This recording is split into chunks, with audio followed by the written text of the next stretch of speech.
Hello అండి, నమస్తే. ఈరోజు గులాబ్ జామున్ పర్ఫెక్ట్గా ఎలా తయారు చేయాలో చూపిస్తాను, చూసేయండి. దీనికోసం ముందుగా జామున్ ప్యాకెట్ తీసుకొని కట్ చేసి ఒక ప్లేట్లోకి ఇలా పొడినంతా తీసుకొని వేసుకోవాలి. విధంగా పొడంతా వేసిన తర్వాత కొద్ది కొద్దిగా వాటర్ స్ప్రింకిల్ చేస్తూ ఫస్ట్ అంతా బాగా మిక్స్ చేసుకోవాలి.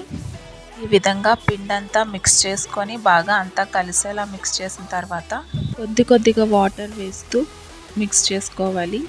దాన్ని గట్టిగా ప్రెస్ చేయకుండా సున్నితంగా సాఫ్ట్గా ఈ విధంగా కలుపుకోవాలి.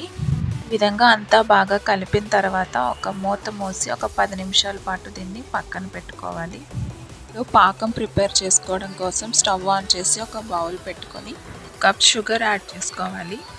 కప్ షుగర్కి 2 కప్స్ ఆఫ్ వాటర్ యాడ్ చేసుకొని ఒకసారి అంతా బాగా కలుపుకోవాలి.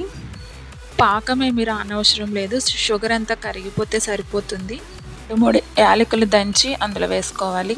ఒకసారి అంతా బాగా కలుపుకొని దీన్ని 5 నుంచి 6 నిమిషాలు బాయిల్ చేస్తే సరిపోతుంది. ఈ విధంగా పంచదార అంతా కరిగిన తర్వాత పక్కన పెట్టుకోవాలి. ఇప్పుడు పిండిని తీసుకొని గులాబ్ జామున్ ప్రిపేర్ చేసుకుందాము. ఒకసారి దీన్ని ముందుగా బాగా కలుపుకున్న తర్వాత కొద్ది కొద్దిగా తీసుకొని బాల్స్లా ప్రిపేర్ చేసుకోవాలి. మనం ఎంత చిన్నగా బాల్స్ చేసుకుంటే అంత బాగుంటుంది. పెద్దది చేసుకుంటే గులాబ్ జామున్ అన్నవి పెద్ద పెద్దగా వచ్చేసి అంత బాగోవు. కొద్దిగా ప్రెషర్ ఇస్తూ బాల్స్ అనేవి రౌండ్గా చేసుకోవాలి, గట్టిగా ప్రెషర్ ఇవ్వకూడదు. విధంగా బాల్స్ అన్నీ చేసుకోవాలి. విధంగా బాల్స్ చేసుకొని పక్కన ఉంచుకోవాలి. స్టవ్ ఆన్ చేసుకొని డీప్ ఫ్రైకి సరిపడినంత ఆయిల్ వేసుకొని అది బాగా హీట్ అయిన తర్వాత ఒక్కొక్కటిగా నెమ్మదిగా వేస్తూ ఉండాలి మనం ప్రిపేర్ చేసుకున్నటువంటి జామున్ బాల్స్ అన్నిటినీ. స్టవ్ ఎప్పుడు లో టు మీడియం ఫ్లేమ్లో పెట్టుకొని వేయించుకోవాలి, లేదంటే బయటంతా కలర్ బాగా ఉండి లోపలంతా ఉడకకుండా అలా ఉండిపోతుంది. లో టు మీడియం ఫ్లేమ్లో పెట్టుకొని బాల్స్ని ఫ్రై చేసుకుంటే గులాబ్ జామున్ అన్నవి పర్ఫెక్ట్గా కుక్ అవుతాయి. ఈ విధంగా తిప్పుతూ ఈవెన్గా ఫ్రై చేసుకోవాలి.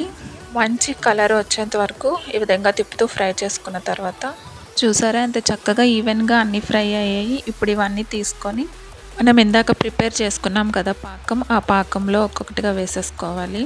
పాకం అనేది గోరువెచ్చగా ఉంటే సరిపోతుంది. ఒకవేళ గోరువెచ్చగా లేకపోతే జామున్స్ అన్నీ వేసే ముందే కొద్దిగా వేడి చేసుకొని ఈ జామున్స్ అన్నీ యాడ్ చేసేసుకోవచ్చు. ఇప్పుడు ఈ జామున్స్ అంతా ఒక 1 to 2 అవర్స్ బాగా ఇందులో సోక్ చేయాలి, అప్పుడే జ్యూసీగా టేస్టీగా ఉంటాయి. ఈ విధంగా 2 అవర్స్ అయిన తర్వాత చూసారా ఎంత సాఫ్ట్గా జ్యూసీగా గులాబ్ జామున్స్ అనేవి తయారయ్యాయో. అంతే అండి, గులాబ్ జామున్ చేసుకోవడం చాలా ఈజీ అండ్ సింపుల్ ప్రాసెస్. ఈ వీడియో కనుక మీకు నచ్చినట్లయితే మీ ఫ్రెండ్స్ అండ్ రిలేటివ్స్కి షేర్ చేసి నా ఛానల్ని సబ్స్క్రైబ్ చేసుకోండి. Thank you for watching.